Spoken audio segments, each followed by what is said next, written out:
চলো জেনে নেওয়া যাক ইউট্রফিকেশন কি। আজকে এই প্রশ্নের উত্তরটা স্টুডেন্ট কেয়ার পয়েন্টের সঙ্গে সহজ করে জেনে নেব।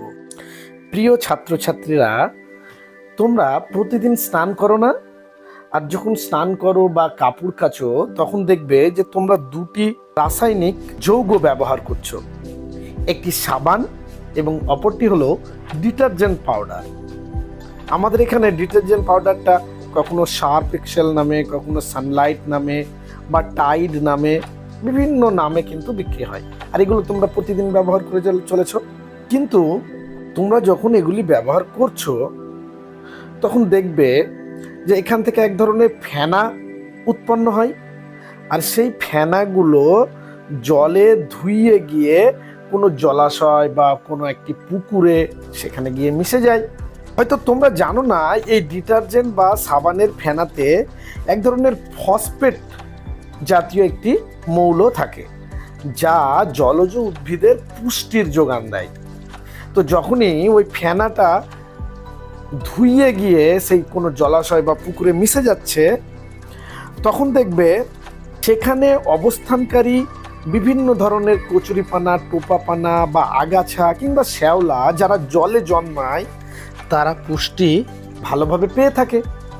আর সেই কারণেই দ্রুত বৃদ্ধি পায়। দ্রুত বৃদ্ধি পেয়ে সেই জলাশয়টা ভর্তি হয়ে যায়।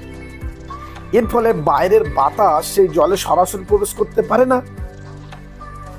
জলে যে অক্সিজেন দ্রবীভূত অবস্থায় থাকে সেটিরও একটি সময় ঘাটতি হয়ে যায়। প্রচণ্ড শ্যাওলাতে, প্রচণ্ড আগাছাতে যখন পুকুর বা জলাশয়টি ভরে যায়, তখন সেখানে অক্সিজেনের যে ঘাটতি তৈরি হয়, ঘাটতি তৈরি হওয়ার ফলে জলজ প্রাণী যারা রয়েছে, যারা জলে প্রাণী বেঁচে থাকে, তাদের কিন্তু প্রচণ্ড অসুবিধা হয়। তাদের পরিস্থিতি মারাত্মক অবস্থায় চলে যায়, এমনকি মৃত্যুও হয়।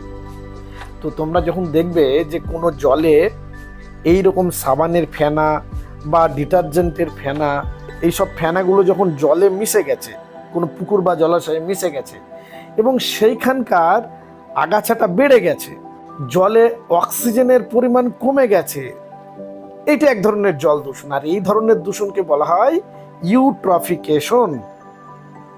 আবারও বলছি, ইউট্রফিকেশন। মাথায় রাখবে। আশা করছি তোমরা সম্পূর্ণ বিষয়টি বুঝতে পেরেছো।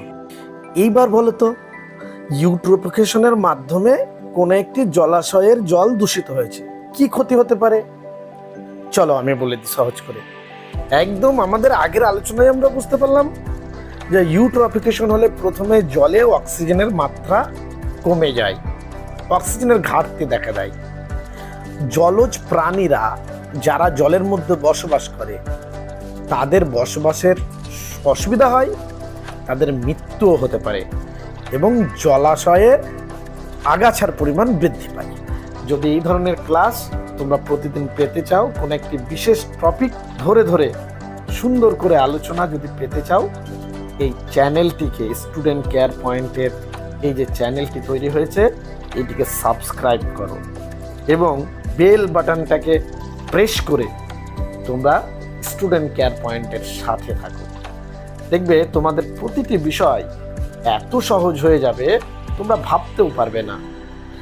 সকলকে ধন্যবাদ জানিয়ে আজকে এখানেই শেষ করছি।